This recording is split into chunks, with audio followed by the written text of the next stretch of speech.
Hey, so this is Mike with Mike and Susan's Adventures, and we're finally getting it done. We are getting ready to change the tires out and the rims.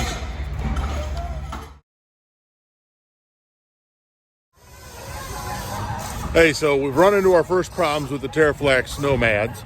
They're a hub-centric. I have a 2018 JL, and the issue is that the paint on them was too thick at the hub.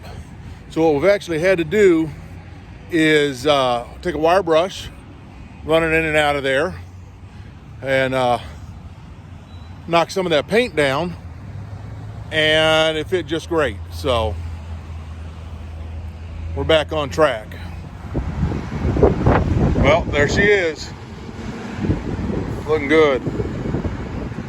I wanted to do a little bit more video while they had it in the shop, but unfortunately they had the radio up real loud, and I was afraid there was copyrighted music playing, so didn't want to infringe. So we'll see y'all out on the trails and the roads. Bye bye.